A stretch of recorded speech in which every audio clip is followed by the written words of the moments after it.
हम लोगों ने सेक्शन 5 देखा था, स्कोप ऑफ टोटल इनकम। क्या देखा था इस स्कोप ऑफ टोटल इनकम में? हाँ, स्कोप ऑफ टोटल इनकम में स्वतंत्र 3 तरह के एसएससीज होते हैं, ROR, RNOR and NR, in India and outside India. In India में इनकम एक्रूड और अराइज, और इनकम डीम्ड टू एक्रू और अराइज इन इंडिया, तीनों में टैक्सेबल होता है। इनकम रिसीव्ड और deemed to be received in India, तीनों में टैक्सेबल होता है आउटसाइड इंडिया। इनकम एक्रू और arise outside India, but if business is controlled or profession is set up in India, दो में टैक्सेबल होगा, any other case फर्स्ट में taxable होगा। Is it clear? क्वेश्चंस देख लिए थे। क्वेश्चंस देखने के बाद हम लोगों ने शायद सेक्शन 6 किया था, रेजिडेंशियल स्टेटस। रेजिडेंशियल स्टेटस में बताया था 7 तरह के एसएससीज यानी पर्सन होते हैं। इंडिविजुअल, याद होगा तुम लोगों को, इंडिविजुअल में रेजिडेंट, नॉन रेजिडेंट। रेजिडेंट होने के लिए दो बेसिक कंडीशन थी, दोनों की दोनों कंडीशन, अच्छा, दो में से कोई एक कंडीशन पूरी करनी थी। पिछले साल 182 डेज रहा हो कम से कम, दूसरा पिछले साल 60 डेज एटलीस्ट इंडिया में रिजाइड किया, और प्लस पिछले 4 सालों में 365 डेज इंडिया में रिजाइड किया। इसी तरह जब रेजिडेंट डिसाइड हो जाता है तो हम लोग को देखना पड़ता है ऑर्डिनरी रेजिडेंट है या नॉट ऑर्डिनरी रेजिडेंट है। ऑर्डिनरी रेजिडेंट के लिए 2 एडिशनल कंडीशंस बताई गई, पिछले 7 साल में 730 दिन या उससे अधिक रहा हो, या फिर पिछले 10 सालों में 2 साल वो रेजिडेंट की स्टेटस में रहा हो, दैट्स इट। इसके कुछ एक्सेप्शंस भी बताए थे, एचजीओ बताया था, एओपी फर्म, बीओआई कंपनी, सब बता दिया था।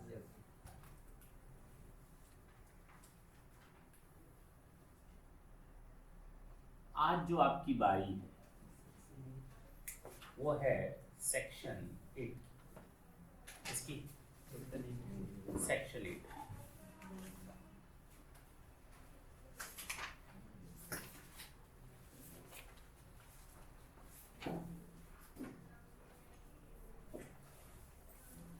Dividend income, the most important dividend income. ढंग से सुनेंगे।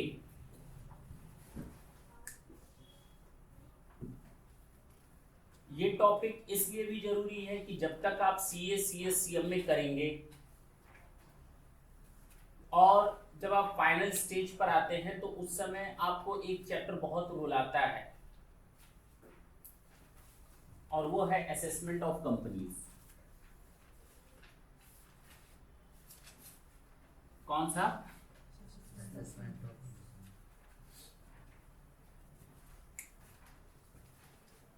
अगर हम लोग इसको ढंग से अभी कर लें, जितना भी ढंग से नहीं कर पाएंगे, वो मेरे में प्रॉब्लम नहीं है, प्रॉब्लम तुम लोगों में। इतना भी ढंग से इसलिए नहीं कर पाएंगे क्योंकि अभी दिमाग खुला नहीं, तो चीजों को समझने में थोड़ी दिक्कत आती है। लेकिन फिलहाल पूरी कोशिश करेंगे कि ये चीजें अच्छी तरह से समझ में आ जाए, ताकि जब हम लोग इनकम फ्रॉम अदर सोर्सेज करें, कौन सा, ये समझ लो, ये 50% टॉपिक आज आप लोग का कवर हो जाएगा। अदर सोर्सेज का आधा चैप्टर तो यही है। क्लियर? अगर हम लोगों ने डिविडेंड इनकम ढंग से कर ली तो समझ लो अदर सोर्सेज का 50% टॉपिक ओवर है। और तो और इसमें काम आता है हर जगह। चला जाए, क्या है ये डिविडेंड इनकम, कितने तरह की होती हैं ये डिविडेंड इनकम? 3 तरह की डिविडेंड इनकम होती है, सुन लेंगे। डिविडेंड के बारे में तुम लोग को ये तो मालूम है कि डिविडेंड डिक्लेयर करती है बाय ए कंपनी। बोलो, या तो ये इंडियन कंपनी होगी, या तो ये फॉरेन कंपनी होगी, and I am the share holder in that company. मैं किसी इंडियन कंपनी में शेयर होल्डर हूं या मैं किसी फॉरेन कंपनी में शेयर होल्डर हूं। अगर इंडियन कंपनी डिविडेंड देती है, ढंग से सुनेंगे तो एक सेक्शन पढ़ेंगे आप लोग, सेक्शन 10 सब सेक्शन 34, जबकि सेक्शन 10 के साथ जितने भी सेक्शन जुड़े रहते हैं उनको क्लॉजेस बोलते हैं। तो हमको तो एक्चुअल में बोलना चाहिए section 10 clause 34।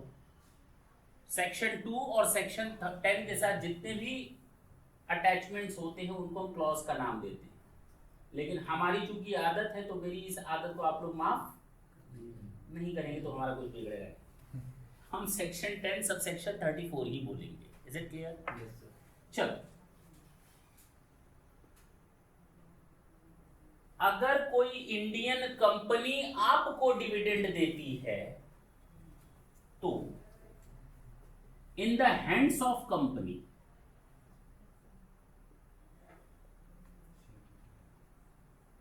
and in the hands of shareholder,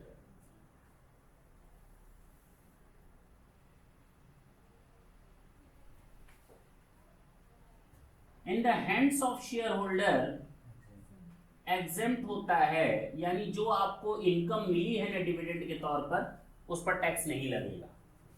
कितनी अच्छी बात है आप लोगों के लिए कि उस पर टैक्स,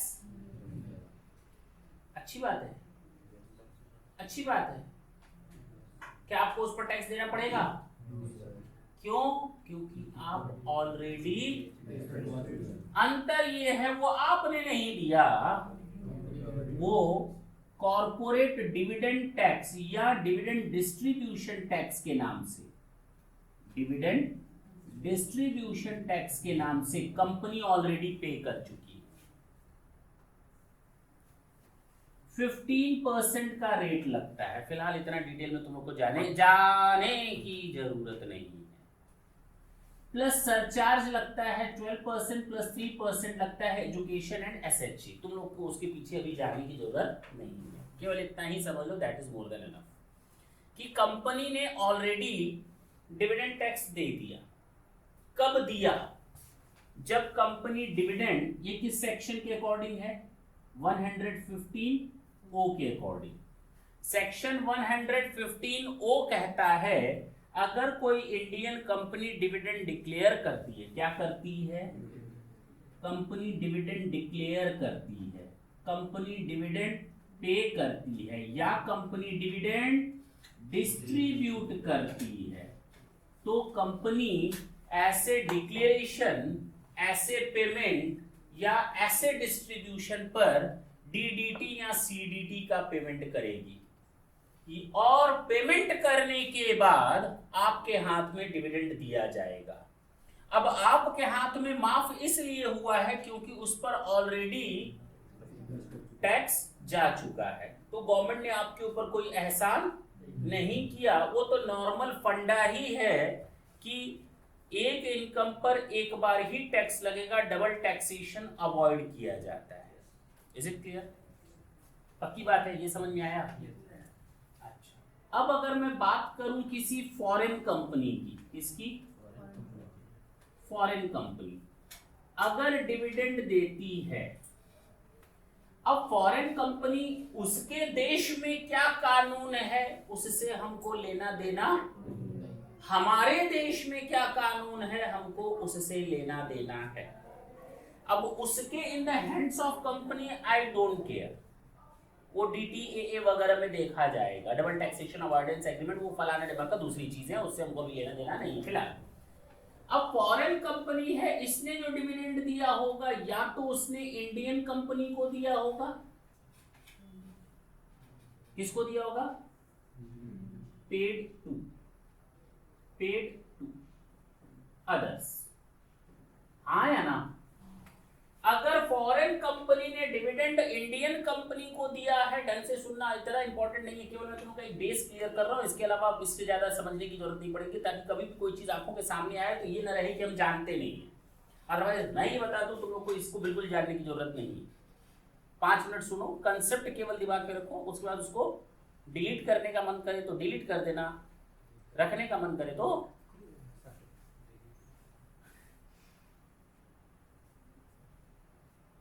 इंडियन कंपनी, और ये ऐसी इंडियन कंपनी है जिसने at least 26% equity share capital hold की है फॉरेन कंपनी में, बस। ठीक, बात समझ में आई? इसका मतलब अगर 26% से कम होल्ड किए तो उधर चली जाएगी। कोई इंडिविजुअल है वो इधर आ जाएगा, एचयूएफ वो इधर आ जाएगा, एओपीबीवाई है जिसको मिला है डिविडेंड फॉरेन कंपनी से वो इधर आ जाएगा। केवल ऐसी कंपनी, इंडियन कंपनी इधर मैंने सरकार दी जिसके पास इस कंपनी के 26% शेयर है और ये अपने शेयर होल्डर को क्या दे रही है? डिविडेंड दे रही है। तो कहा गया इस कंपनी को कंसेशनल रेट पर टैक्स लगाने का एक बेनिफिट मिलेगा। इस रेट पर, और वो कंसेशनल रेट है 15%। बात समझ में आई? अदरवाइज कंपनी को, जो भी इंडियन कंपनी को इनकम होती है उसका टैक्स रेट तुम लोगों को मालूम है? नहीं मालूम है तो समझ लो। देखो, अगर हम उसको ये बेनिफिट नहीं देते तो इस इनकम पर, इंडियन कंपनी को इस इनकम पर जो डिविडेंड मिला है कितना टैक्स रेट लग जाता है? अब कितना लगेगा? केवल ऐसी कंपनी जिसके पास इस कंपनी का कम से कम 26% या उससे अधिक का शेयर होल्डिंग है, इक्विटी शेयर कैपिटल में हिस्सा। इसके अलावा जो है वो तुम लोग जानते हो, नॉर्मल टैक्स रेट्स लगते हैं। Is it clear? Normal tax rates. अब हम इस बात को यहीं पर ओवर करते हैं, आगे की कहानी शुरू करते हैं। केवल बेस देना था तुम लोगों को, दे दिया, आगे चले। ये जो सेक्शन है ये सेक्शन लगता है 115 BBD के हिसाब से, दिमाग में मत रखना। हटा दें? पक्का? कोई डाउट नहीं? मैंने एक वर्ड यूज किया है, ये हम इसकी बात शुरू करते हैं। डिविडेंड डिक्लेयर का मतलब होता है प्रपोज्ड डिविडेंड। नॉर्मली मैं बात कर रहा हूं, लेकिन जब हम लोग आगे सेक्शन पढ़ेंगे तो जब क्वेश्चन सॉल्व करेंगे न्यूमेरिकल, तो उसमें लिखा रहेगा डिविडेंड डिस्ट्रीब्यूटेड। तो हम लोग डिविडेंड डिस्ट्रीब्यूट का मतलब केवल इससे नहीं लेंगे। डिविडेंड डिस्ट्रीब्यूशन का मतलब हो सकता है डिक्लेयर किया हो, डिस्ट्रीब्यूट किया हो या पे किया हो, तो वहां लिटरल मीनिंग नहीं ली जाती। फिर आगे पे करने का मतलब हम लोग निकालते हैं इंटरिम डिविडेंड से। किससे? और आज तक, कब तक? आज तक हम लोगों को जो पढ़ाया गया था डिविडेंड के बारे में, केवल 2 डिविडेंड हम लोग जानते थे। कौन कौन से डिविडेंड? कौन कौन से डिविडेंड? हाँ, दूसरा ध्यान इधर नहीं है, ध्यान इधर नहीं है। कैप देखकर क्या मिल जाएगा बताओ? हाँ बोलो, पीछे बोलो बाबू। 2 तरह के डिविडेंड आज तक हम लोग जानते थे, propose dividend and interim dividend. आज हम लोग टैक्स में, किसमें? एक और डिविडेंड जोड़ने जा रहे हैं, और ये पहली बार सुनोगे, और इसका मतलब केवल और केवल टैक्स में ही है। इसका अकाउंट से कोई लेना देना नहीं। क्या कभी अकाउंट में लोगों ने इस तरह के डिविडेंड का नाम सुना था? लोग टैक्स चोरी करने का एक नया तरीका इजाद करते हैं और गवर्नमेंट ने उस तरीके को पकड़ा और उसको नाम दे दिया क्या? Deemed dividend. और deemed dividend is to be deemed dividend under the provisions of income tax. जब हम लोग अकाउंट्स पे आते हैं तो इसका कोई मतलब, एक कंपनी है जिसने 3 लाख रुपए का डीम्ड डिविडेंड दिया। कितने रुपए का? हाँ बताओ, जर्नल एंट्री 3 लाख रुपए का डीम्ड डिविडेंड, जर्नल एंट्री बताओ। डिविडेंड की एंट्री करना जानते हो ना?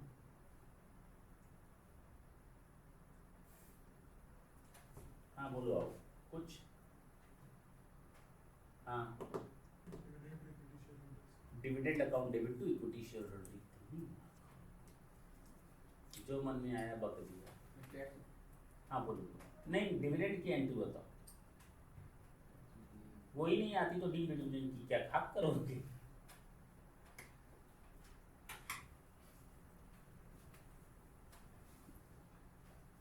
ये याद रखना कि डीम्ड डिविडेंड का अकाउंट से कोई लेना देना नहीं। और केवल इसी का नहीं, जो पूरा टैक्स हम लोग पढ़ते हैं, that is mean to calculate the amount of tax, to calculate the amount of tax. We are not here to journalize any transaction in the books of account, even though there are some mistakes in the books of account or some entries have not been recorded in the books of account. We are not mean to rectify those entries or to pass out those journal entries in the books of account. We are not here to deal with that. हम यहाँ पर केवल और केवल calculations करने के लिए बैठे हैं। किसके लिए बैठे हैं?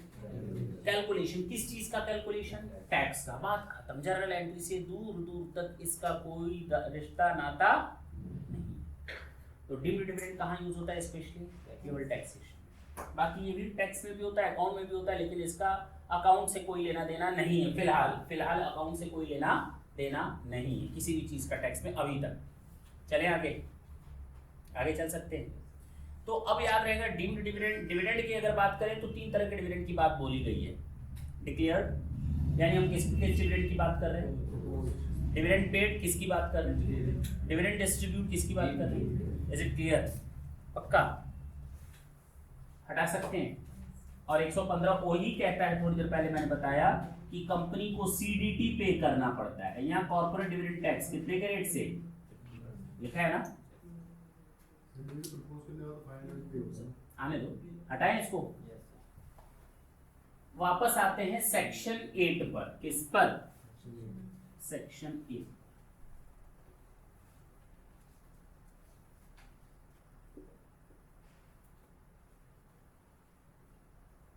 Dividend income. और जब इनकम वर्ड यूज किया गया है तो इसका मतलब we are just talking about the share holders. Point of view किसका है?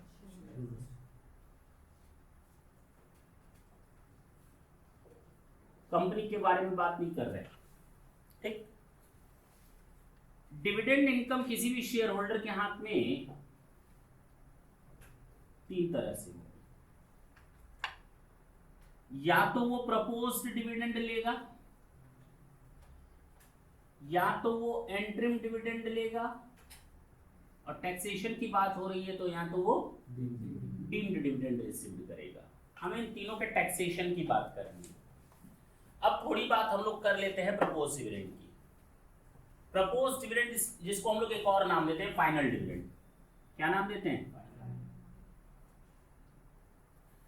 अगर लॉ थोड़ा बहुत पढ़े हो तो तुम लोग को शायद ये नॉलेज होगा कि propose dividend is to be declared in the annual general meeting of the company.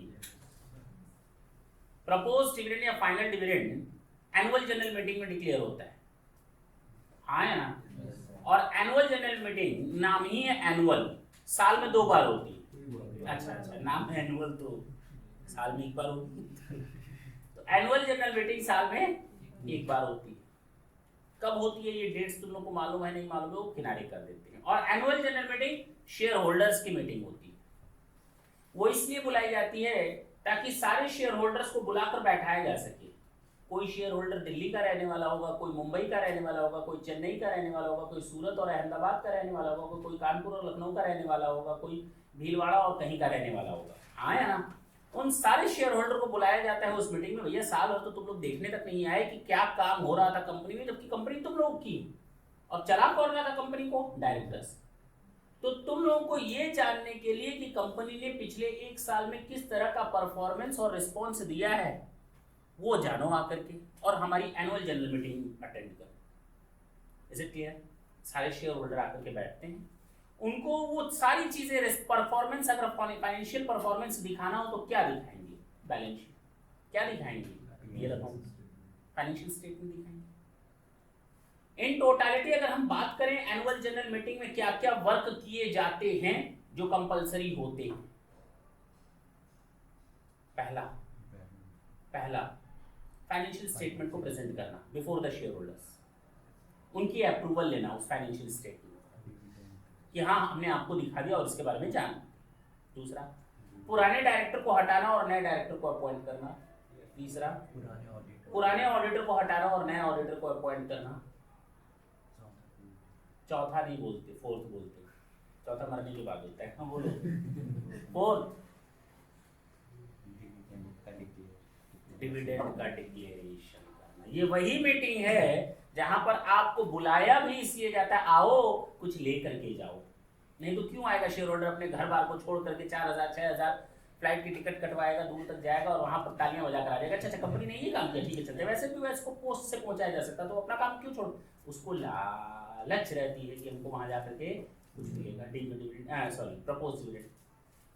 ये वो मीटिंग होती है जिसमें पहली बार डिविडेंड डिक्लेयर किया जाता है ऑफिशियली, अनऑफिशियली तो डिक्लेयर हुआ रहता है, वो डायरेक्टर और सीए आपस में मिलकर बैठ करके 2 महीने पहले ही डिसाइड कर लेते हैं कि मीटिंग में कितना डिविडेंड डिक्लेयर करना है, और उस बैलेंस शीट में उसका देखो एंट्री भी रहता है, प्रपोज डिविडेंड लिखा रहता है, और वही बैलेंस शीट आपको मिलती है। और आप लोगों को तो अकाउंट्स आता ही नहीं, आप लोगों को अकाउंट्स शेयर होल्डर्स को अकाउंट्स नहीं आता, उसमें डॉक्टर भी होंगे, इंजीनियर भी होंगे, वकील भी होंगे, पता नहीं क्या क्या होंगे, बिजनेसमैन होंगे, उन लोगों को अकाउंट्स क्या क्या आने वाला है, तो उनके सामने ऐसे रख भी तो बैलेंस शीट, तो उनको पता नहीं प्रपोजल का मतलब क्या है, तो उनको बताना पड़ता है, ऑफिशियली डिक्लेयर करना पड़ता है। Now we are very pleased, please sorry वाला please नहीं, we are very pleased to inform you that the company is going to declare a dividend as at the rate of 15% to all of you as a proposed dividend। उसके बाद तालियों की गड़गड़ाहट चारों तरफ से आती है, अगर 2 लोग बैठे रहेंगे तो 2 लोग तालियां ठीक है ना, बात समझ में आई। एक बार अगर प्रपोज्ड डिविडेंड डिक्लेयर हो गया, एक बार अगर उस एनुअल जनरल मीटिंग में अनाउंसमेंट हो गया, एक बार अगर मैंने कोई कमिटमेंट कर दी तो उसके बाद मैं अपनी भी नहीं सुनता, वही चीज यहाँ पर प्रपोज डिविडेंड, एक बार अगर उस प्रपोज डिविडेंड का अनाउंसमेंट, हम लोग हंस क्यों रहे हो भाई, मंद मंद मुस्कुरा रहे हो, टैक्स चल रहा है कॉमेडी, उसके बाद उस डिविडेंड को कंपनी चाह करके भी कम नहीं कर सकती, विड्रॉ नहीं कर सकती, डिविडेंड हमारा विड्रॉ नहीं होगा, पक्का। कौन सा डिविडेंड, हमने केवल इसकी बात की। अब मान लो तुम लोग शेयर होल्डर हो और मैं कंपनी हूं, आज हम यहाँ पर डिसाइड करते हैं कि हमारी कंपनी आप लोगों को 10% डिविडेंड देगी, तुमको 5,000 रुपए मिलेगा, कितना मिलेगा, अब बताओ टैक्स किस साल लगाओगे, जिस साल अनाउंस हुआ, अपने ऊपर गवर्नमेंट को तुम टैक्स कब देना पसंद करोगे, जिस साल कंपनी ने अनाउंस किया या जिस साल वो तुम्हारे हाथ में एक्चुअल में पहुंचा, हाथ में एक्चुअल पहुंचे, इतनी बार अरे अनाउंसमेंट में ही फाइनल हो गया था, अब कंपनी के पास कोई पावर नहीं है उस डिविडेंड को कम करने का या विड्रॉ करने का। Now at any cost or at any rate the company is responsible to pay off the dividend within 30 days from the date of the announcement of the dividend. जिस दिन ऐसा अनाउंसमेंट होगा उसके 30 दिन के अंदर आपके हाथ में डिविडेंड पहुंचेगा। ये मैं नहीं बोल रहा हूँ, ये एक्ट बोलता है। और अगर 30 दिन के अंदर डिविडेंड पहुंचेगा, it means it is 100% sure that you will get the amount of dividend 100%। हाँ या ना? तो एश्योर्ड हो गया इनकम तो बात खत्म, टैक्स दो ना डिक्लेरेशन के बेसिस पर। किस बेसिस पर? किस बेसिस पर?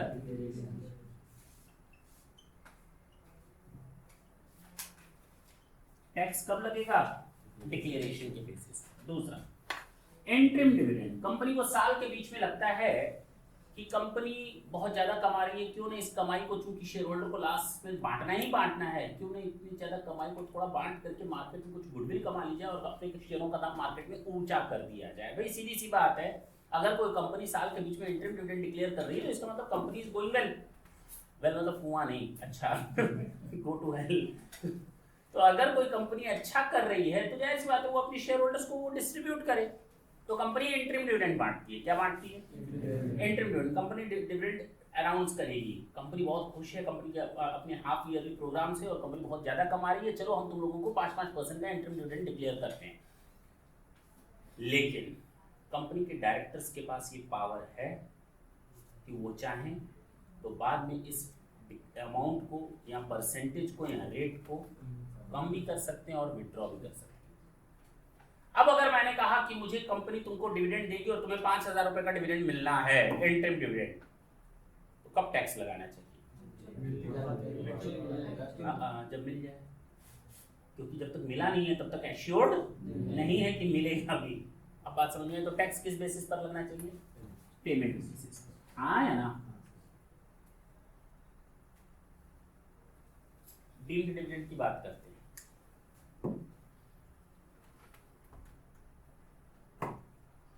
डीम्ड डिविडेंड हमेशा डिस्ट्रीब्यूट होता है। क्या होता है? पूछो क्यों? क्योंकि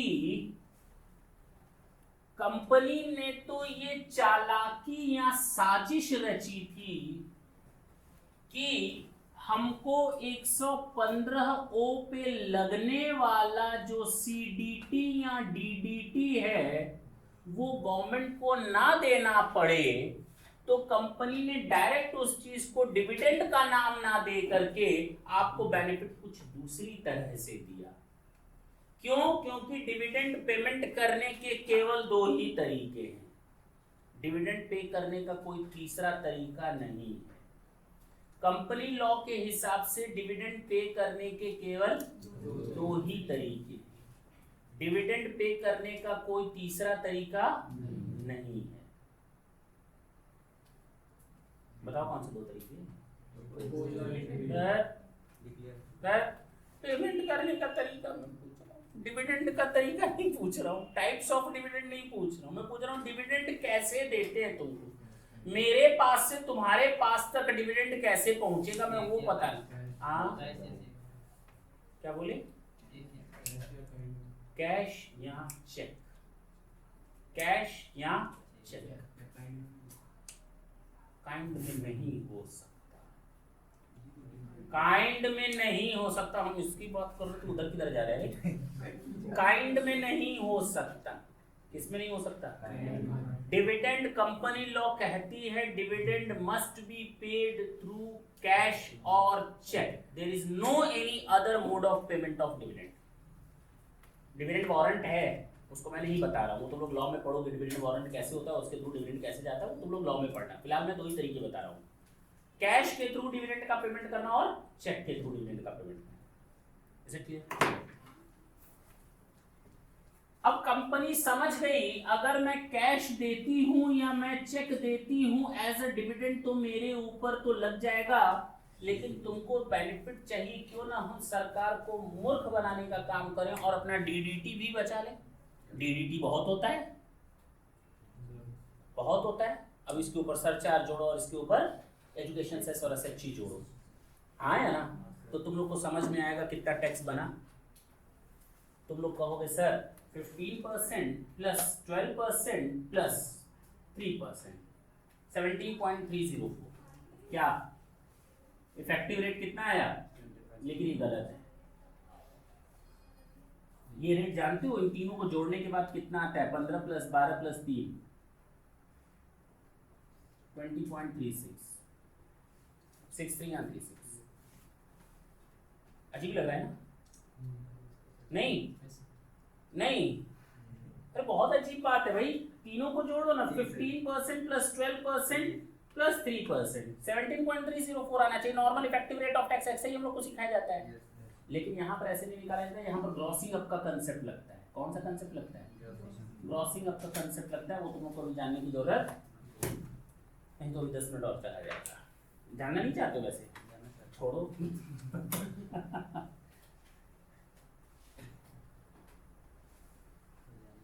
10 मिनट और लग जाएगा, उसमें फायदा नहीं है। ठीक है, जब उस लेवल पर आओगे तो तुम लोग को बताया जाएगा, चिंता मत करना। क्लियर है? बता दें 100 रुपए का डिविडेंड था, कितना था? कंपनी डिविडेंड टैक्स कितना देगी? बचेगा कितना? पक्का ना? कंपनी ने आपको डिविडेंड दिया कितना? 100। कितना दिया? 100। यानी ये बराबर है किसके? अभी भी नहीं समझ में आया? कंपनी ने आपको 1.5 लाख का डिविडेंड दिया, ये डिविडेंड दिया, नेट डिविडेंड कितना दिया? टैक्स निकालने के बाद तो ग्रॉस अप कितना होगा नहीं पता चल जाएगा। अगर ये 15 होगा तो ये कितना होगा? तो अगर ये 85 है तो 100 नहीं निकाल सकते हो। ये आ जाएगा 1,76,470। कितना आ जाएगा? आया ना? 1,76,000 का 15% निकालो, ये आ जाएगा 26,400। अब इस 15% पर 12% ऐड करो, 26,470 का 12%, ये आ जाएगा 3,176। टोटल बताओ कितना आया?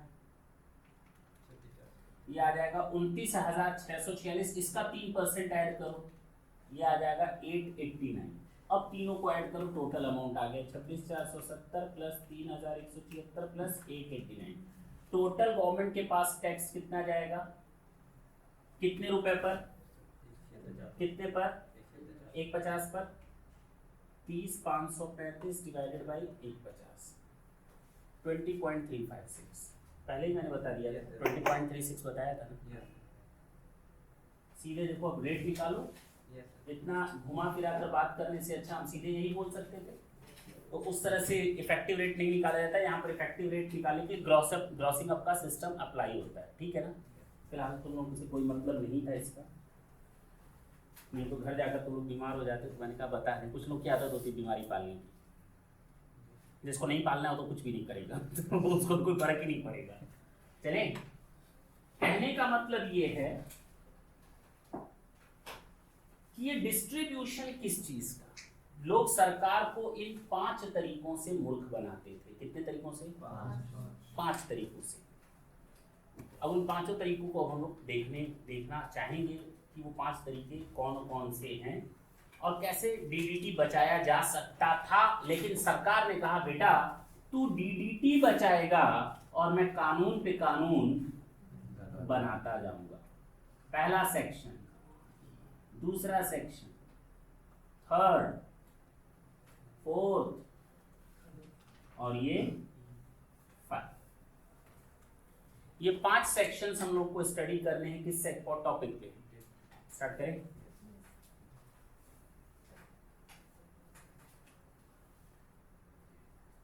सबसे पहले बात करेंगे हम लोग सेक्शन 222A।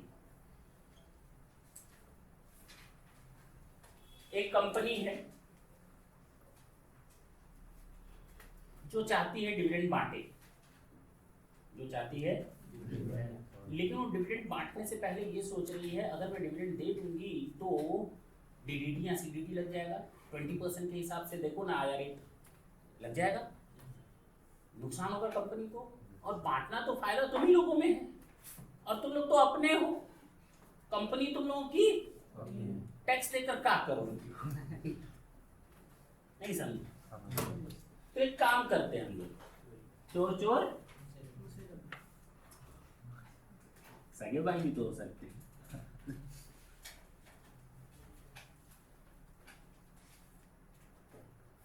एक दिन बिल्ली जा रही थी घर से, मेरे घर से।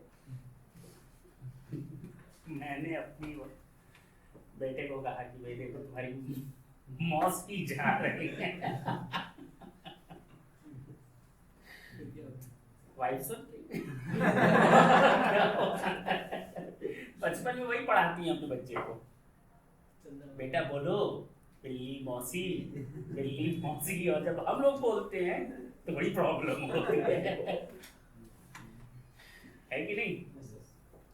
एक आदमी जा रहा था अपनी वाइफ के साथ रास्ते में, तब तक वाइफ बोली, गधा आ गया सामने अचानक, तो वाइफ बोली मिल लो अपने रिश्तेदार से, मिल लो आ गया।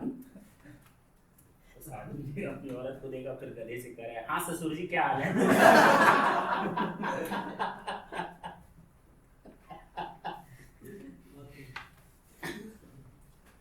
ये वही बात है। तो ये चोर चोर, यहाँ पर हम कंपनी के डायरेक्टर और तुम लोग कंपनी के शेयर होल्डर। अब हुआ क्या, कंपनी ने ये बैलेंस शीट देखी अपनी, यहां पर है क्या, यहां क्या है, यहां और ये है। मान लेते हैं ये कंपनी की बैलेंस शीट। क्या क्या आइटम रहेंगे इसमें? फिक्स एसेट है 5 लाख की, कैश है 3 लाख का, 2.5 लाख का रिजर्व एंड सरप्लस और 5.5 लाख का हाँ या ना? अब कंपनी कहती है कि मैं अगर इन लोगों को डिविडेंड दूं तो कैश मेरा निकलेगा, यहां से रिजर्व कम होगा और यहां से और इन लोगों को पेमेंट हो जाएगा, लेकिन डीडीटी देना पड़ेगा। कंपनी ने तुम लोग को कहा चिंता क्यों कर रहे हो, टेंशन क्यों पाल रहे हो, हम एक काम करते हैं, हम आपको एसेट ही बांट देते हैं। क्या बांट देते हैं? तुमको एसेट बांट दे रहे हैं, वो तो डिविडेंड है नहीं, क्योंकि डिविडेंड तो कैश और चेक में होता है। तुम ले जाओ, हम जैसे नहीं एसेट ले लेंगे। दिक्कत क्या है? टैक्स तो बच जाएगा।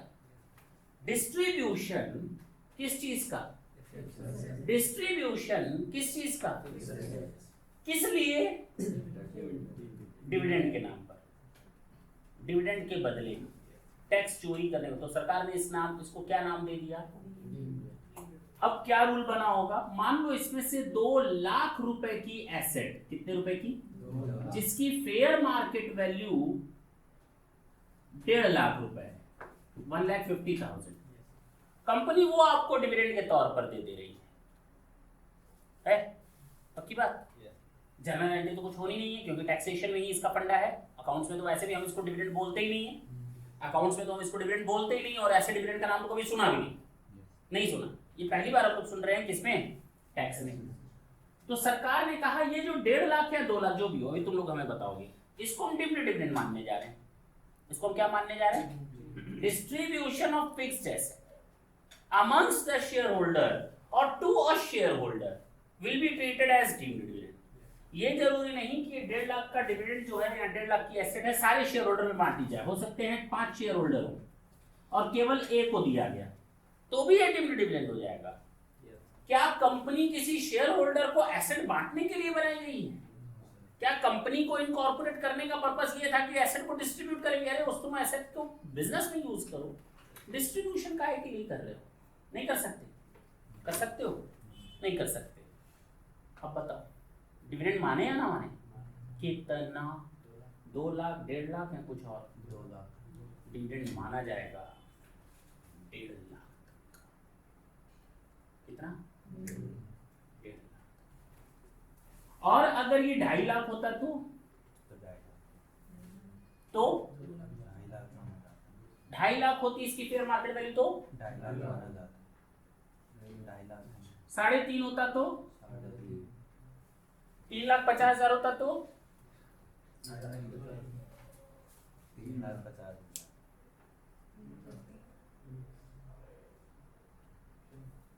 ऐसे कैसे?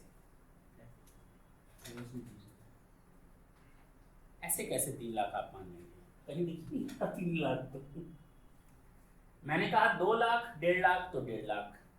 मैंने कहा 2 लाख, 2.5 लाख तो मैं चुप रहा, तुम लोगों ने कहा 2.5 लाख, मैं मान गया।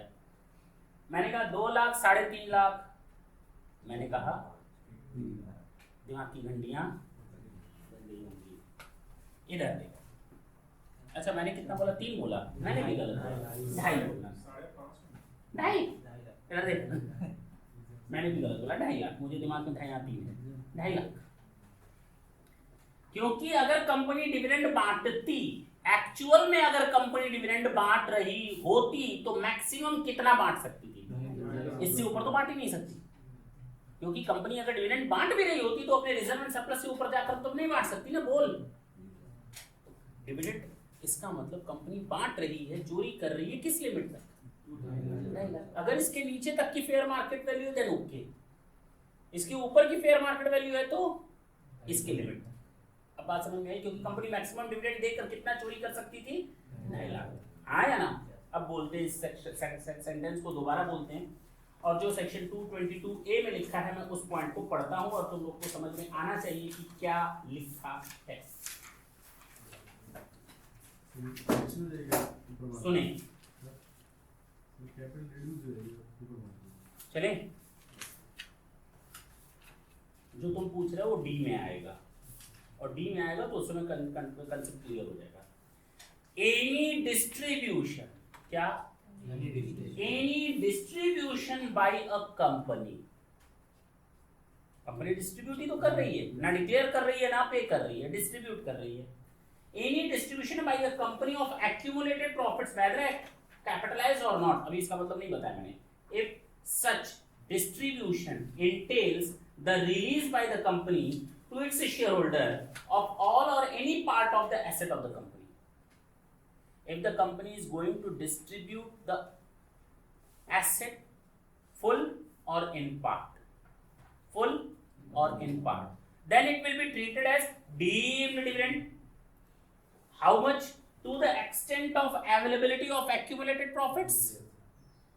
To the extent of availability of accumulated profits, whether capitalized or not. ये वर्ड मैंने अब आपके सामने रखा है, whether capitalized or not. If any company is going to distribute any one or all of its assets to the shareholder, all shareholder or even any one of the shareholder, कोई मतलब नहीं, then it will be treated as deemed dividend to the extent of having or availability of accumulated profits, whether capitalized or not. Capitalized or not का मतलब क्या है यहाँ पर? ये वो रिजर्व है जो कैपिटलाइज्ड नहीं है.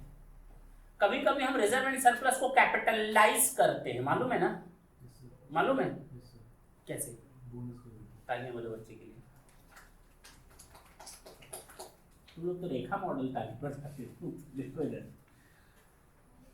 नॉट वो भी ऐसे ऐसे बजाती है, जब भी देखो फंक्शन में आती है उसके ताली बजाने का ये होता है.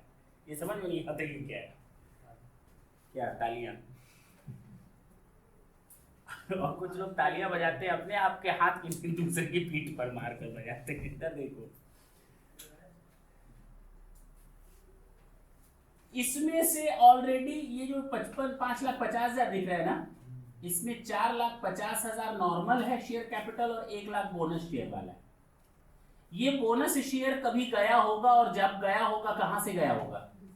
फ्री में दिया जाता है. बोनस हमेशा किससे दिया जाता है? फ्री में दिया जाता है. और कहां से निकाला जाता है? बोनस रिजर्व से निकाल करके दिया जाता है. तो इसको कहेंगे नॉट कैपिटलाइज्ड प्रॉफिट और इसको कहेंगे कैपिटलाइज्ड प्रॉफिट. देखो ना, कैपिटलाइजेशन हुआ है रिजर्व का. तो बताओ टोटल रिजर्व एंड सरप्लस कितना डीम्ड डिविडेंड के पर्पस से? 3.5 लाख. कितना? 3.5. तो अगर यहाँ पर 3.5 है तो अब इसको भी आप 3.5 ही मानोगे. बात समझ में आई? इन दोनों को कंसीडर, वेदर कैपिटलाइज्ड, चाहे वो कैपिटलाइज किया गया हो और ना किया गया हो, दोनों को जोड़. Is it clear? पक्की बात है. अब मैं इस सेंटेंस को दोबारा पढ़ूं. If any company is going to distribute its asset to its shareholders, then it will be considered as deemed dividend to the extent of accumulated profits, whether capitalized or not. लेकिन हाँ, याद रखेंगे आप, fair market value is to be considered for the purpose of calculation of deemed dividend, for the purpose of comparing it to the reserve and surplus. Is it clear? 2 पर चले, 222B पर चले. अब दुनिया को पता चल गया, बिजनेसमैन को, या ये कह सकते हो चट्टों को पता चल गया कि उनकी ये चालाकी अब काम नहीं. उन लोगों ने सरकार को मूर्ख बनाने के लिए एक नया मिशन शुरू किया. जानते हो क्या?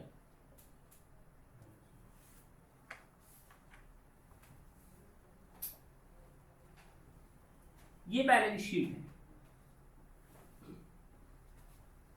इन लोगों ने सरकार को कहा तू शेर है तो हम लोग सवा शेर.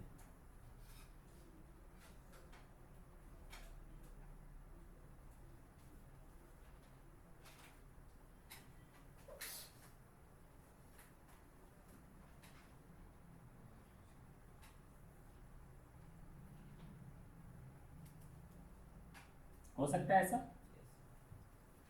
इन लोगों ने सरकार को कहा तू शेर है तो हम सवा शेर हैं, हम लोग एक नई चालाकी खोजते हैं ताकि डीडीडी ना देना पड़े.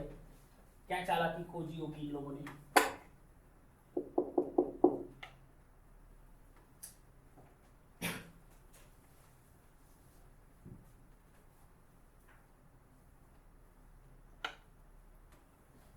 दो तरह की शेयर कैपिटल होती है. हो सकता है? चलो इसको कम कर लेते हैं, इसको रहने देते हैं. ये कुछ ऐसा है. अब कंपनी ने कहा तुम्ही लोगों को तो फायदा चाहिए, तुम्ही लोगों को तो फायदा चाहिए. फायदा हम इसको बांट करके अब दे नहीं सकते, क्योंकि हमारे ऊपर क्या लग जाएगा, डिविडेंड, और हमको डीडीटी तो देनी पड़ जाएगी, हमको डीडीटी तो देनी पड़ जाएगी, सीडीटी देनी पड़ जाएगी। नहीं किया क्या, बैलेंस शीट सेम है, सरकार को मूर्ख बनाना पर्पस है। हमने क्या किया, लोगों को बोला देखिए फिक्स एसेट अगर हम तेरे को बांटेंगे तो हमारे ऊपर कौन सा सेक्शन लग जाएगा, तो वो काम हम अब करेंगे नहीं। हमने एक नया तरीका इजाद करते हैं सरकार को मूर्ख बनाने का। कौन सा तरीका इजाद करते हैं, जरा वो देखो। हम इन इक्विटी शेयर होल्डर्स को डिवेंचर दे देते हैं, डिवेंचर दे दो, फायदा ही तो देना है, चला जाएगा डिवेंचर। डिवेंचर स्टॉक दे दो, डिपॉजिट सर्टिफिकेट्स दे दो, कोई दिक्कत है क्या, फायदा मिल गया नहीं मिल गया। या फिर प्रेफरेंस शेयर होल्डर्स को डिवेंचर दे दो, बोल, डिवेंचर स्टॉक दे दो, या डिपॉजिट सर्टिफिकेट्स दे दो, और या फिर एक और चीज दे दो, बोनस शेयर्स दे दो। बोनस का अधिकार केवल इक्विटी वालों को होता है, बोनस का अधिकार प्रेफरेंस वालों को नहीं होता। बोनस आप इक्विटी वालों को दीजिए, किसी ने मना नहीं किया है, और वो डिविडेंड नहीं माना जाएगा, वो तो नॉर्मल प्रोविजन है। The company can allocate their shares as bonus shares amongst the share holders if the company have sufficient reserve and surplus. हाँ है ना, उसके लिए पूरा बोनस शेयर पर सेबी की गाइडलाइन बनी हुई है, वो बात की बात। बोलता है कि अगर आपने इक्विटी शेयर होल्डर को डिवेंचर दिया, डिवेंचर स्टॉक दिया, डिपॉजिट सर्टिफिकेट दिया, तो एक तरह से आपने उनको ना तो डिविडेंड दिया जो कि कैश और चेक में जा सकता था, ना आपने बोनस शेयर दिया जो कि अलाउड था अकॉर्डिंग टू द लॉ। आपने चालाकी की, उनको डिवेंचर, डिवेंचर स्टॉक या डिपॉजिट सर्टिफिकेट्स दे दिए। या फिर प्रेफरेंस शेयर होल्डर को, जिसको केवल एक ही अधिकार था, धिक्कार नहीं था, एक ही अधिकार था, वो था केवल और केवल प्रेफरेंस डिविडेंड पाना। उनको तो बोनस शेयर का भी अधिकार नहीं था। उनको आप क्या दे देते हो, debenture, debenture stock, deposit certificate और बोनस शेयर्स। हाँ जी, इनको प्रेफरेंस को तो ये मान लिया जाएगा डीम्ड डिविडेंड। क्या मान लिया जाएगा, तो अब तक सरकार को मूर्ख बनाते रह रहे थे, सरकार ने तुरंत क्या बना दिया, कानून। कौन सा सेक्शन बना दिया, 222B की आप क्या करते हो, क्या करते हो आप, क्या डिस्ट्रीब्यूट कर रहे हो, किनको, क्या डिस्ट्रीब्यूट कर रहे हो, किनको, तो ये क्या माना जाएगा, कितना, to the extent of availability of accumulated profits whether capitalized or not। सरकार ने कहा तू डाल तो मैं पाता, उसने कहा था तू शेर है तो हम, सरकार ने फिर एक कानून बना दिया, ये बेटा अब निपट। तो सरकार ने 222B बनाकर उसको खत्म करने की कोशिश की ताकि इस तरह की चोरी ना हो सके। सोचो अब इस पर भी डीडीटी लगेगा, एसेट के डिस्ट्रीब्यूशन पर भी डीडीटी लगेगा, और शेयर्स के भी, बोनस शेयर और डिवेंचर स्टॉक के डिस्ट्रीब्यूशन पर भी डीडीटी लग जाएगा। इज इट क्लियर, क्योंकि उसको क्या नाम दे दिया गया, डिविडेंड। हटाएं, सी की बात करते हैं, इसकी मैं बी पढ़ देता हूं। बी क्या है, any distribution to its shareholder by a company of debenture stock or deposit certificate in any form whether with or without interest, and any distribution to its preference shareholder by way of bonus। shareholder पर लिखा था तो इसका मतलब preference और equity दोनों, और bonus के साथ केवल प्रेफरेंस शेयर जोड़ा है, जरा देखो, ठीक है ना। by way of bonus to the extent to which the company possesses accumulated profits whether capitalized or। अब आते हैं सी। बेसिकली सी का पर्पस टैक्स चोरी करना नहीं था, बेसिकली सी का पर्पस टैक्स चोरी करना नहीं था।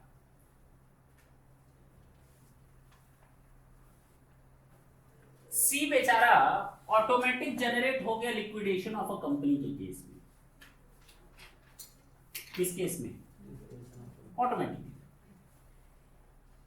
हुआ क्या, ये 31 दिसंबर 2016 की बैलेंस शीट है और 1/1/2017 डेट ऑफ लिक्विडेशन, जब लिक्विडेशन का प्रोसेस स्टार्ट हो गया, आया ना, कोर्ट ने उस दिन डिक्लेयर कर दिया the company is liquidated, now the company should go under liquidation process.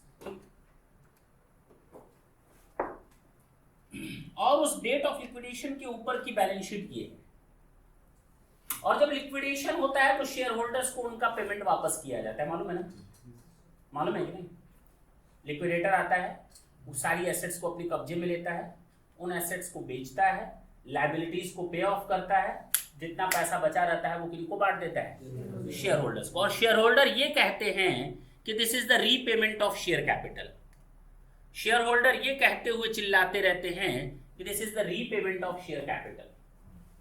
Capital gain लगेगा वो बात की बात है, कैपिटल गेन लगेगा वो बात की बात है, लेकिन डिविडेंड तो नहीं लगा। लेकिन जरा देखो 222A में अभी थोड़ी देर पहले हम लोगों ने बोला था कि अगर एसेट का डिस्ट्रीब्यूशन होता है तो उसे हम क्या मानते हैं, और लिक्विडेशन के समय अगर एसेट डिस्ट्रीब्यूशन हो जाए तो उसको डिविडेंड नहीं मानोगे। कहा गया कि डेट ऑफ लिक्विडेशन के जस्ट पहले वाली बैलेंस शीट में जितना रिजर्व एंड सरप्लस होगा उस एक्सटेंट तक तो वो डिस्ट्रीब्यूशन है, उस एक्सटेंट तक तो आप नॉर्मल ही डिस्ट्रीब्यूशन एक के हिसाब से मान ही रहे हो, तो यहां पर भी मान लो। डेट ऑफ लिक्विडेशन के जस्ट ऊपर की बैलेंस शीट में जितना रिजर्व एंड सरप्लस है उस एक्सटेंट तक अगर एसेट का डिस्ट्रीब्यूशन होगा amongst the share holder, it would be treated as deemed dividend. हाँ, लिक्विडेशन के बाद ही आपको पेमेंट मिलेगा, मैंने ये नहीं कहा इसके पहले ही पेमेंट मिलेगा। 100% of the payment will be received by the shareholder after the date of the liquidation from the liquidator, but some part of that amount will be the part of deemed dividend and the rest will be the repayment of share capital। हाँ या ना, आज तक account में यही पढ़ते थे, liquidation के समय जो कुछ भी शेयर होल्डर को मिलता है वो सब रीपेमेंट ऑफ शेयर कैपिटल होता है, ऐसा नहीं है। यहाँ मामला पलट गया, एक को तो फॉलो करना है, सी बेचारा अपने आप आ गया। पक्का ध्यान देना, लिक्विडेशन की डेट के जस्ट पहले वाली बैलेंस शीट में जितना रिजर्व एंड सरप्लस है उस रिजर्व एंड सरप्लस की लिमिटेशंस तक अगर कोई फिक्स एसेट डिस्ट्रीब्यूट होती है उसको हम डीम्ड डिविडेंड मानेंगे और कंपनी को डीडीटी देना पड़ेगा। Is it clear? पक्का ना? पूछ उससे, पूछ, अरे ऐसे बोल रहा, पूछ, आ रहा है समझ में? हाँ हाँ, हमको आ रहा है। सी देखते हैं जरा ढंग से देखो। Any distribution made to share holders, share holder का मतलब जब हम लोगों ने पहला पढ़ा था any distribution by a company to its share holders, तो वहां शेयर होल्डर के आगे लिख देना equity as well as preference. पहले ए में शेयर होल्डर के आगे लिख देना इक्विटी और preference both, equity and preference both. B की बात करते हैं, वहां पर भी देखो पहली लाइन में शेयर होल्डर लिखा है तो वहां पर भी शेयर होल्डर का मतलब equity and preference both. Clear? और जब सी की बात करेंगे, किसकी बात करेंगे, तो सी कब एप्लीकेबल होता है, लिक्विडेशन के समय। और लिक्विडेशन के समय जब डिस्ट्रीब्यूशन की बात हो रही है तो केवल और केवल इक्विटी शेयर होल्डर्स की बात हो रही है। लिक्विडेशन के समय जब डिस्ट्रीब्यूशन की बात हो रही है तो केवल और केवल, लिख लो सी में, share holder includes only equity share holders. D की बात करते हैं, सेक्शन 222D, एक नया तरीका इजाद किया गया टैक्स चोरी करने का, और उसके बाद कानून बना 222D। हटाएं तुम्हारी वाली बात जो तुमने थोड़ी देर पहले पूछी थी, अब जानबूझकर पूछी थी, यहाँ अनजाने में पूछी थी। सुनो, गवर्नमेंट का कंपनी कहती है कि भाई आपको हमें डिविडेंड देना है तो हम शेयर ऑफ एसेट को रियलाइज करके दे नहीं सकते क्योंकि डीडीटी लग जाएगा। दूसरा, डिवेंचर स्टॉक दे नहीं सकते, डीडीटी लग जाएगा। सी तो खैर लिक्विडेशन के समय ही होता है। डी, कंपनी ने कहा तुम्हें फायदा चाहिए, एक फायदा दे नहीं सकते, दूसरा फायदा बांट कर दे नहीं सकते, डिवेंचर स्टॉक। तीसरा फायदा, नींद आई है इसको, मारो तो दो मारो तो।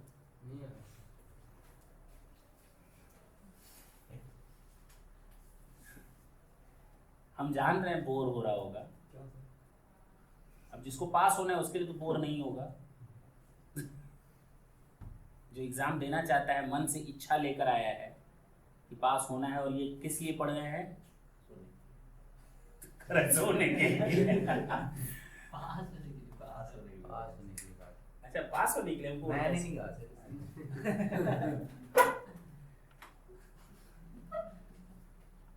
नींद अच्छी चीज है बाबू, लेकिन उस समय पर आए तो।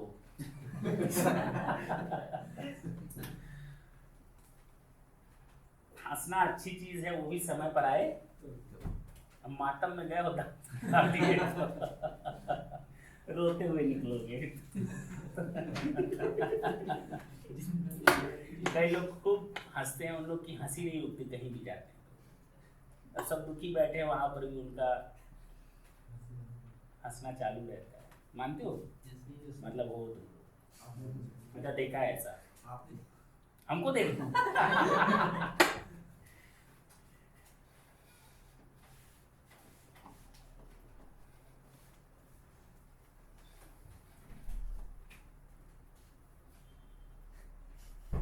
वो भी अपनी नींद दूर करने ही गया था। तुम लोग को पता नहीं चला।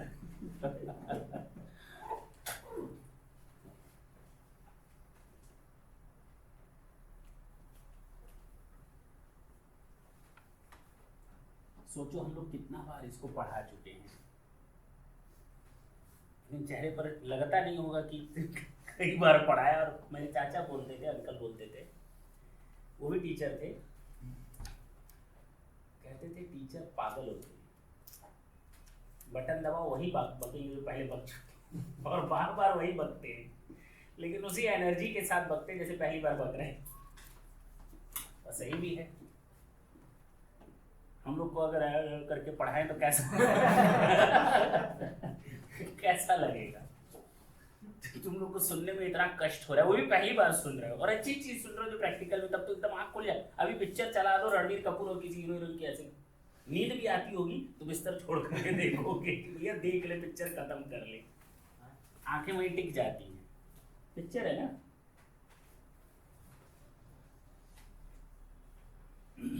चलो,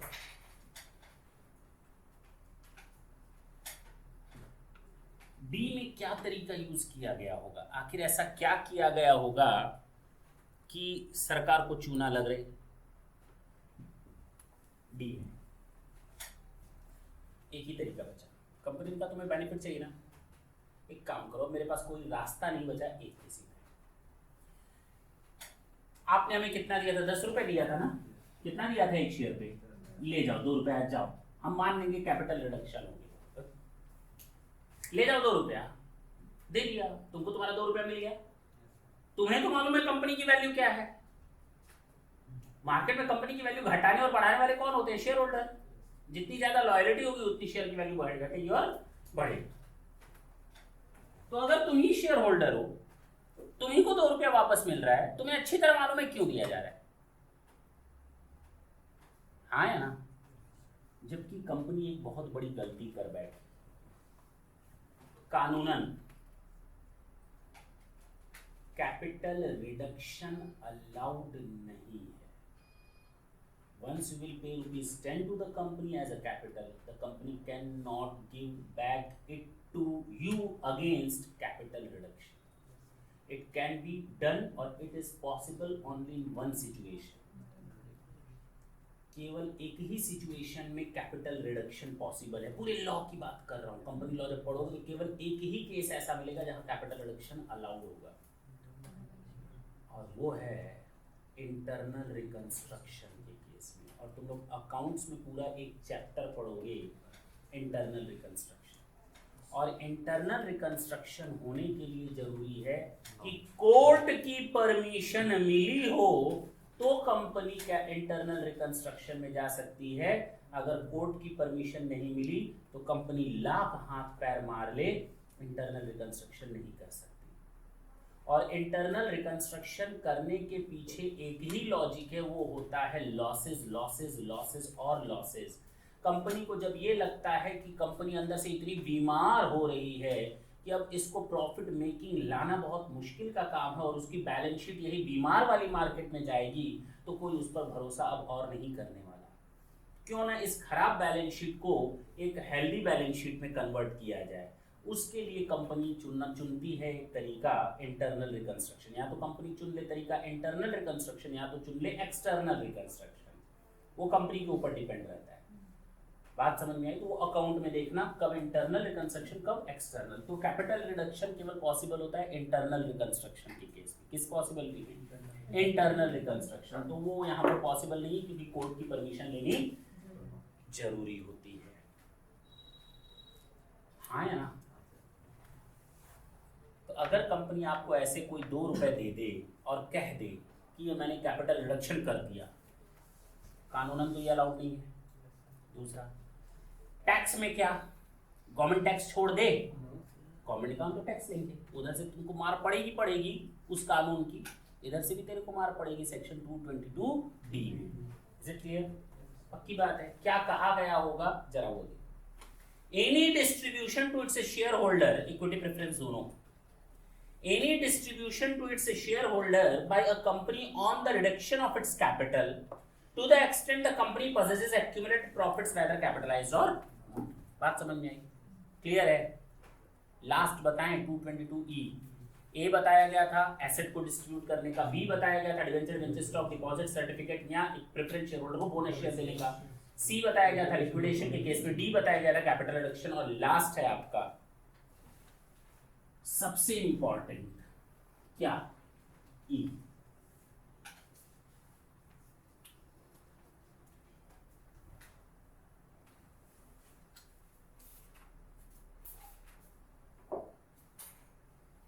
टाइम लेगा थोड़ा, ये पेशेंस रखेंगे, और सबसे इंपॉर्टेंट भी है, मौजेदार भी है। सेक्शन 222E क्या कहता है कि अगर कोई कंपनी अपने किसी शेयर होल्डर को, ऐसा शेयर होल्डर जो इस कंपनी में 10% और मोर का वोटिंग राइट रखता है, यानी इक्विटी शेयर रखता है, शेयर होल्डर है इस कंपनी में 10% या उससे अधिक का वोटिंग राइट रखता है, प्लस वो इन शेयरों में बेनिफिशियल इंटरेस्ट रखता है, यानी शेयर भी इसी के नाम से, डिविडेंड भी इसी के नाम से। बेनिफिशियल ओनर होने का मतलब होता है, बेनिफिशियल ओनर होने का मतलब होता है मेरे ही नाम से शेयर है, डिविडेंड भी मुझे ही मिलेगा, तो मैं कहूंगा मेरा बेनिफिशियल ओनरशिप है या बेनिफिशियल इंटरेस्ट रखता हूं। शेयर मेरे नाम से, ये मकान मेरे नाम से, किराया इसके नाम नहीं आ सकता? मना कर दोगे तुम लोग? आ सकता है। मकान मेरा है, किराया हम इसके नाम से मंगाते हैं, कौन मना कर सकता है? ये बेनिफिशियल ओनर हो गया, बेनिफिशियल इंटरेस्ट रखने वाला हो गया, मैं ओनर हो गया, ये बेनिफिशियल इंटरेस्ट रखने वाला हो गया। शेयर मेरे नाम से, डिविडेंड किसी और के नाम से आ रहा है, वो शेयर भी इसी के नाम से और बेनिफिशियल इंटरेस्ट भी रखता है। और कंपनी ऐसे शेयर होल्डर को लोन या एडवांस दे देती है। क्या दे देती है? क्या कंपनी इसलिए बनाई गई है कि तुम लोन बांटते फिरो? क्या तुम बैंकिंग कंपनी हो? क्या तुम फाइनेंशियल कंपनी हो? क्या तुम नॉन बैंकिंग फाइनेंशियल कंपनी हो? क्या तुम इंश्योरेंस कंपनी हो? अगर नहीं तो तुम कौन होते हो ऐसे शेयर होल्डर को लोन या एडवांस देने वाले? जरूर आपको लगता है कि ये शेयर होल्डर कंपनी में एक डोमिनेटिंग पावर रखता है, चलो इसको लोन या एडवांस देते हैं, कुछ न कुछ बेनिफिट दे देते हैं, हाँ या ना? तो instead of distribution of the dividend might be you have distributed the amount of normal dividend propose dividend, but apart from that you have also given a loan और एडवांस। हाँ या ना? क्या तुम्हारा काम लोन या एडवांस देने का है? छोड़ दें इसको, ट्रांजैक्शन को छोड़ दें, कहा गया ना 222E लगा दो और टैक्स लगाओ। किसके ऊपर? किसके ऊपर? कंपनी के ऊपर। गलत बात। अब ये वो केस है जहां पर लेने वाले के ऊपर टैक्स लगेगा। अब तक तुम लोगों ने देखा, सुन, खत्म नहीं हुआ, अभी शुरू हुआ है। अब तक तुम लोगों ने देखा इस पर टैक्स देने वाला कौन? कंपनी। इस पर टैक्स देने वाला कौन? 222A में, B में, C में, D में। अब तक सब में कंपनी कंपनी का लोग बन गए। E की बात करते हैं, कौन देगा? Recipient of loan. अब जरा देखो, ये कंपनी है, ये शेयर होल्डर है, और ये कैसा शेयर होल्डर है?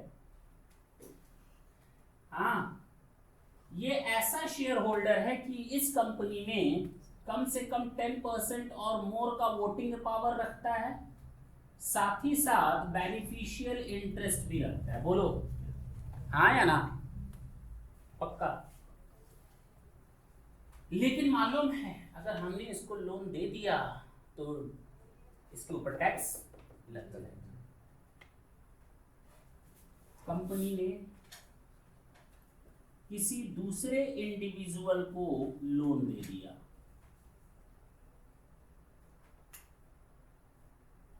और इस इंडिविजुअल ने लोन शेयर होल्डर को दे दिया। अब ये तो ये कहेगा हमको थोड़ी दिया था, हमने तो इससे लिया, कंपनी से थोड़ी लिया। लेकिन the main intention was to transfer the amount of loan with the help or through the this individual to this. Tax लगाना चाहिए, टैक्स चोरी तो हो ही रही है, तो कहा गया लग जाएगा। किसके ऊपर? आ बेटा, दूसरे के काम में टांग अड़ा ज्यादा दूसरों के काम में टांग अड़ाने का काम करता है ना, प्लानिंग कर रहा था ना टैक्स की। अब उसको नहीं पकड़ेंगे, अब आज बेटा तू पकड़ाएगा। अब समझ में आई बात? तो taxable in the hands of individual. ऐसे शेयर होल्डर को जिसका इस कंपनी में 10% या उससे अधिक का वोटिंग राइट्स है और उसका वो बेनिफिशियल इंटरेस्ट। और ये शेयर होल्डर केवल इस कंपनी में शेयर होल्डर नहीं है, ये किसी दूसरी कंपनी में भी कितने का? 20% और मोर, जिसको हम कहते हैं सब्सटेंशियल इंटरेस्ट। सब्सटेंशियल इंटरेस्ट, अगर आप किसी कंपनी में 20% उससे अधिक का हिस्सा रखेंगे तो आपको कहा जाएगा आप सब्सटेंशियल इंटरेस्ट कवर कर रहे हैं। ठीक है ना? इसका इस कंपनी में सब्सटेंशियल इंटरेस्ट है, यानी डोमिनेटिंग पावर है ही, सब्सटेंशियल यानी महत्वपूर्ण हिस्सा है। और इस कंपनी ने इस कंपनी को लोन या एडवांस दिया है, और इस कंपनी ने इस शेयर होल्डर को, तो कहा जाएगा अब आ बेटा बीच में टांगड़ा, टैक्सेबल हो जाएगा in the hands of the recipient. Is it clear? हाँ या ना? ध्यान देना इन सब का, 1 2 3 इन वर्ड्स का ध्यान देना। दूसरी बात, हमने इस कंपनी ने शेयर होल्डर को 1 जनवरी को ये लोन दिया, 2 जनवरी को पता चल गया हमसे गलती हुई, हमने टैक्स के प्रोविजंस को वायलेट कर दिया, तो इसने तुरंत शेयर होल्डर ने लोन क्या कर दिया, तो क्या अब टैक्स लगेगा? खून तो खून है बेटा, माफी मांगने से अब वो खून खत्म, उसकी सजा जरूर मिलेगी। 1 घंटे बाद ही आप पैसा वापस करो, अगर वो रिकॉर्ड में आ गया तो अब तो टैक्स देना ही पड़ेगा।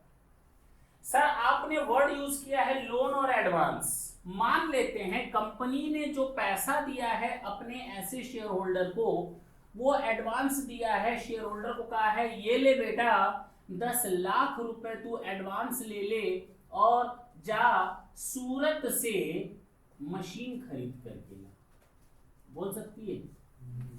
और ये एडवांस हम किस चीज के लिए दे रहे हैं? तो क्या इसको भी हम मान लें लोन या एडवांस, यानी इस पर भी टैक्स लगा दें? लगा दें। 3 साल से ये एडवांस चला आ रहा है।